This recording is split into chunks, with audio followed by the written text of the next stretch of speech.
নমস্কার বন্ধুরা, আজ আমি দেখাবো কিভাবে খুব কম খরচে বাড়িতে 2 থেকে 3 ফুটের একটি অ্যাকোয়ারিয়াম সুন্দরভাবে মেনটেন করা যায়।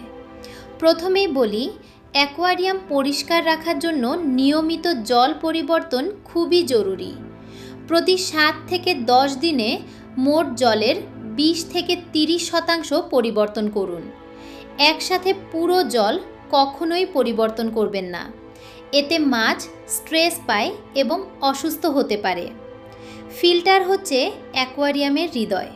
কম খরচে একটি ভালো স্পঞ্জ ফিল্টার বা ইন্টারনাল ফিল্টার ব্যবহার করতে পারেন। ফিল্টার নিয়মিত পরিষ্কার করতে হবে, তবে কলের জলে ধোবেন না। অ্যাকোয়ারিয়ামের পুরনো জলে ধুয়ে নিন, যাতে ভালো ব্যাকটেরিয়া নষ্ট না হয়। জল পরিষ্কার রাখতে চাইলে আপনি অ্যাক্টিভেটেড কার্বন বা সাধারণ কটন ফিল্টার মিডিয়া ব্যবহার করতে পারেন।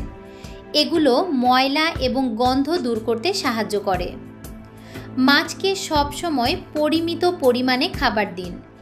যতটা তারা 2 থেকে 3 মিনিটে খেতে পারে ততটাই দিন। অতিরিক্ত খাবার দিলে সেটা পচে জল নোংরা করে এবং অ্যামোনিয়া তৈরি করে, যা মাছের জন্য ক্ষতিকর।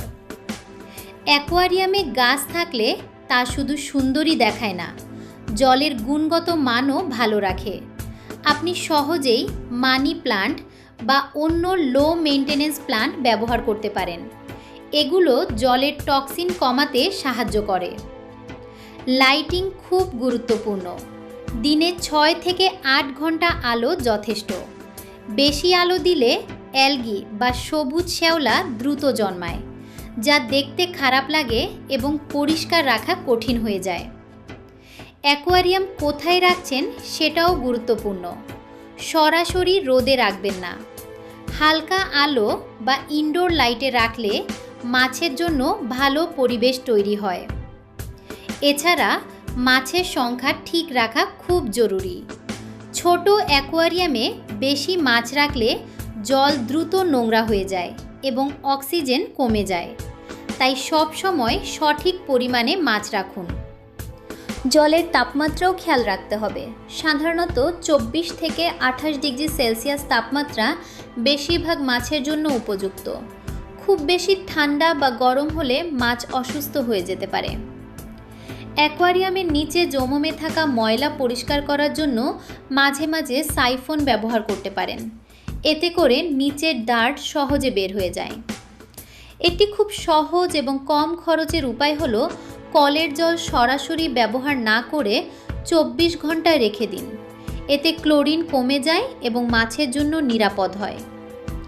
আপনি চাইলে প্লাস্টিকের বোতল দিয়ে DIY ফিল্টারও বানাতে পারেন, যা খুব কম খরচে ভালো কাজ করে। প্রয়োজনে সপ্তাহে একবার অল্প পরিমাণে লবণ ব্যবহার করতে পারেন। এটি মাছকে কিছু সাধারণ রোগ থেকে রক্ষা করতে সাহায্য করে। এই সহজ টিপসগুলো মেনে চললে খুব কম খরচে আপনি আপনার অ্যাকোয়ারিয়াম সুন্দরভাবে মেনটেন করতে পারবেন। ভিডিওটি ভালো লাগলে লাইক, শেয়ার এবং সাবস্ক্রাইব করতে ভুলবেন না। ধন্যবাদ।